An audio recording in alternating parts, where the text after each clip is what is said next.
So the next component of fitness is mobility, because if one cannot move properly, certainly the aerobic activity will help you move better. Everything's intertwined and interrelated. What do we mean by mobility? So mobility is mobility of one's joints. One should have full range joints. One should be able to move one's muscles fully. So your muscles need to be stretched and should be able to function throughout range. So that's also associated with joint mobility.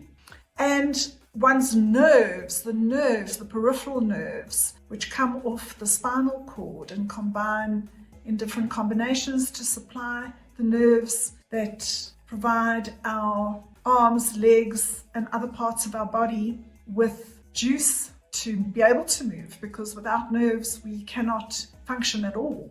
So we need innervation of muscle and innervation of other structures in order to be able to move at all. And those nerves we're going to be discussing later in this module.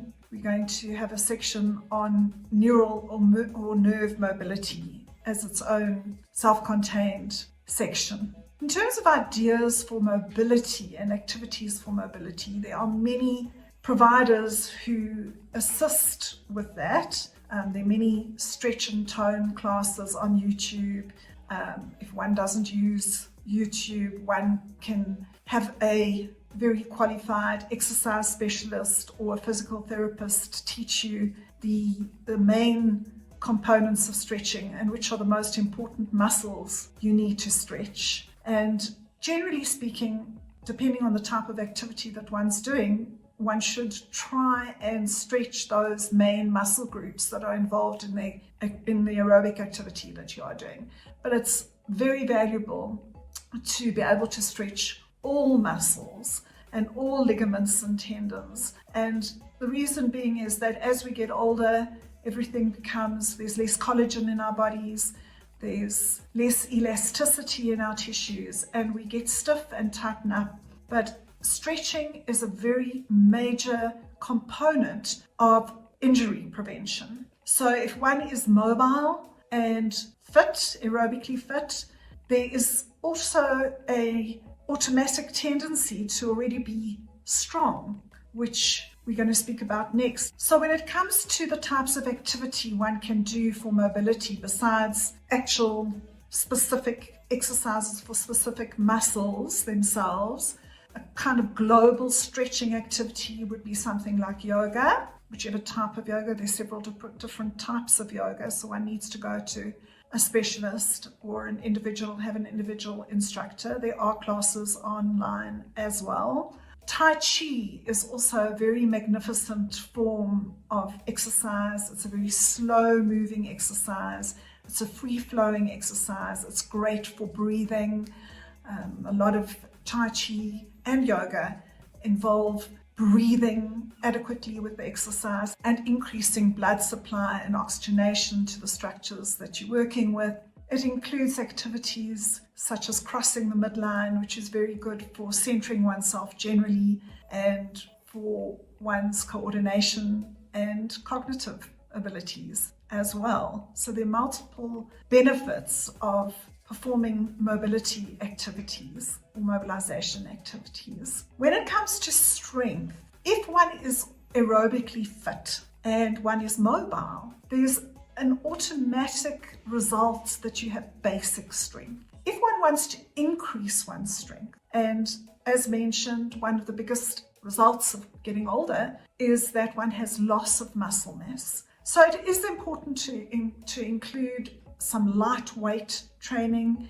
If you're younger and want to include some heavier weight training, I think that type of training needs to be done with supervision, because very often people tend to train the muscles that make them look good and get overbulked and very heavy in terms of muscle mass, but they're not training the correct muscles. And what do I mean by that? Correct muscles are as follows. They are your anti-gravity muscles, all the muscles that keep you upright against gravity. So simply by elongating and grounding oneself with one's feet, and at the same time drawing oneself up, that straight line that I mentioned between your sternum and your belly button, one can automatically feel that one's anti-gravity muscles are kicking in. All those muscles that allow us to stand up against gravity, because the tendency, it's hard work actually to be a human being, because we are the only beings that stand up against gravity, and we need those muscles to work adequately because we've got the force of gravity pushing us down. What are those muscle groups? And you can look these up individually, and you can ask your personal trainer or your aerobic class manager or your physical therapist or whoever you choose to consult regarding exercise, even if it's online. These are the muscle groups that we're talking about. So when it comes to the spine, it's all the muscles that keep you upright against gravity, your spinal extensors, also your deep neck flexors, the muscles that allow you to keep your chin in and hold your head upright. So those are the deep neck flexors, which I showed you, those chin tucks with the nods, and you can progress those. The muscles that keep your shoulder blades together, so your scapular stabilizers, which help to keep the scapulae in towards the spine and not out and flared out like that. And the scapular stabilizers also help to stabilize the shoulder joint. Your abdominal muscles, especially the deepest layer of abdominal muscles, which is called transversus abdominis, and that has a very, very important function because it sends slips into the pelvic floor. The muscles of your pelvic floor are very important, and the muscles that abduct or pull your hips out to the side and pull your hips backwards. So it's your hip abductors, abductors, and your hip extensors, the muscles that allow you to be stable whilst you're moving and whilst you're walking.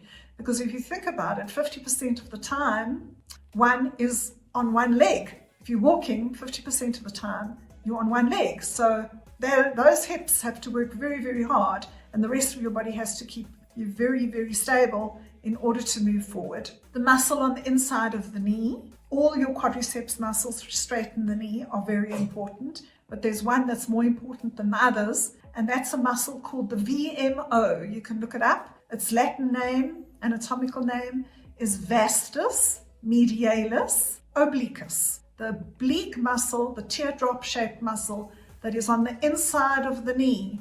So you can play this video back to your trainer or to your exercise specialist, and I'm sure they know it all. Also, the muscles underneath your feet, which are your intrinsic muscles of your feet or the lumbrical muscles of your feet. All of these muscles help us to balance as well. And balance is an incredible way of allowing us or enabling us to get strong. So as we get older, our ability to balance decreases, our proprioceptive ability, or where we are in space, decreases. So a vital part of strengthening is balance activity. From a very young age, we can see how babies work so hard when they get to about 10, 11, 12 months and onwards to start walking. How much it takes, how many individual stages they have to go through to practice being balanced in order for those little things to be able to walk. And that remains true throughout our lives. We might not necessarily always be conscious of it, but we become conscious of it if, God forbid, one has a fall or one gets older. And we all know older people who have sustained fractures, and once an older person has sustained a severe fracture, their risks of, God forbid, dying, their mortality risk increases greatly. So balance is vital, and we can just start off simply by holding onto a surface for support and just shifting our weight from side to side, or gradually increasing that so one is transferring weight side to side and forward to backwards. And then you can look up how to enhance that or to advance that so that eventually you're able to stand on one leg and be able to balance whilst doing some arm activity,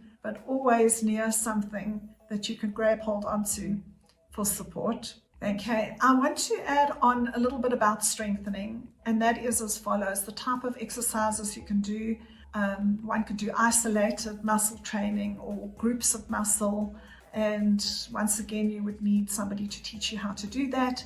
You can use light weights, as mentioned. You can use machines at the gym that load weights and encourage strengthening.